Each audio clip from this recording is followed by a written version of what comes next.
নমস্কাৰ ভিউৱাৰ্ছ, মই সংগীতাই আজি আপোনালোকৰ বাবে সজিনাৰ এটা নতুন ৰেচিপি লৈ আহিছোঁ। এই ৰেচিপিটো বনাবলৈ বহুত সহজ হয় আৰু খাবলৈ বহুত ধুনীয়া হয়। যদি আপোনালোকৰ মোৰ এই ৰেচিপিটো ভাল লাগে তেন্তে মোৰ চেনেলটো সাবস্ক্ৰাইব কৰি ল'ব আৰু লগতে থকা বেল আইকনটো দবাই দিব। তেতিয়াহে মোৰ আহিবলগীয়া নতুন নতুন ভিডিঅ'সমূহ আপোনালোকে পাই থাকিব। বলক এতিয়া ৰেচিপিটো আৰম্ভ কৰোঁ। এয়া লৈছোঁ মই সজিনা আধা কেজি। এতিয়া মই এনেকৈ কাটি ওপৰৰ বাকলিখিনি এৰুৱাই ল'ম।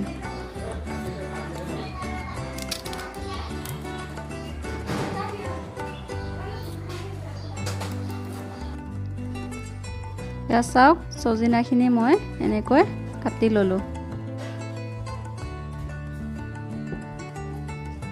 এয়া লৈছোঁ মই মিক্সিৰ বাতি এটাত সৰিয়হ 50 গ্ৰাম। সৰিয়হখিনি মই আধা ঘণ্টাৰ আগতে তিয়াই থৈছিলোঁ।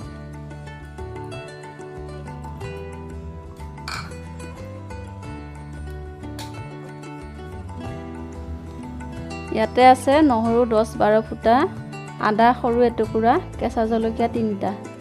এইখিনিও মই এতিয়া সৰিয়হৰ লগত মিক্সিৰ বাতিত একেলগে দি দিম। এতিয়া মই ইয়াতে অকণমান পানী দি এইখিনি পিচি ল'ম। আপোনালোকে ইচ্ছা কৰিলে পটাটো পিচি ল'ব পাৰে। এয়া চাওক, মই এনেকৈ খুব মিহিকৈ পিচি ল'লোঁ। আৰু এটা ডাঙৰ বিলাহীও মই এনেকৈ অলপ ডাঙৰ ডাঙৰ পিছত কাটি লৈছোঁ। আৰু লৈছোঁ মই নিমখ সোৱাদ অনুযায়ী। এয়া আমাৰ ৰেচিপিটোৰ কাৰণে বস্তু যোগাৰ হৈ গ'ল। বলক এতিয়া ৰেচিপিটো বনাওঁগৈ। এতিয়া মই গেছটো জ্বলাই কেৰাহীখন পাতি দিছোঁ। এয়া মই পানী দিছোঁ সজিনাখিনি সিজাৰ জোখত। এইখিনি উতলিবলৈ দিম।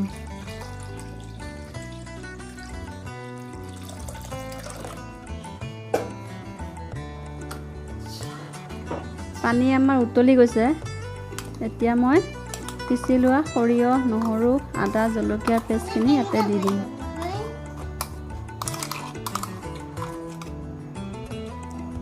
এইখিনি মই 10 মিনিট মানলৈ উতলিব দিম।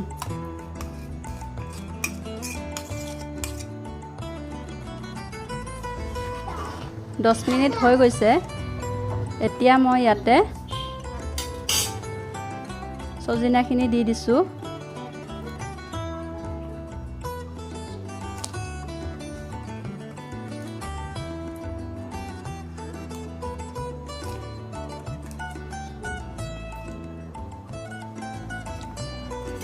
আৰু এতিয়া এখন ঢাকনি মাৰি সিজিবলৈ দিম।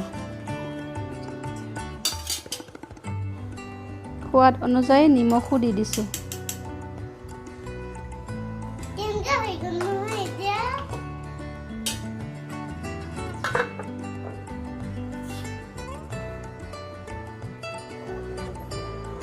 এতিয়া মই ঢাকনিখন খুলিলোঁ। এয়া চাওক, আমাৰ সজিনাখিনি সিজি আহিছে। সজিনাত থকা পানীখিনিও শুকাই গৈছে।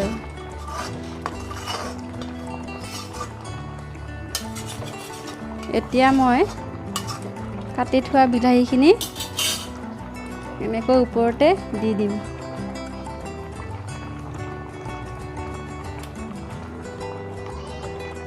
আৰু কিছু সময়ৰ কাৰণে ঢাকি থৈ দিম।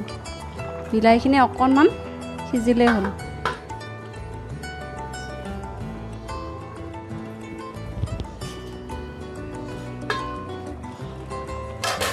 এয়া আমাৰ বিলাহী সিজি গৈছে। এয়া চাওক, বিলাহীখিনি সিজি গৈছে। মই এনেকৈ থৈ দিম, বিলাহীখিনি ভাঙি নিদিওঁ। এয়া আমাৰ সৰিয়হৰ লগত সিজোৱা সজিনা ৰেডি হৈ গ'ল।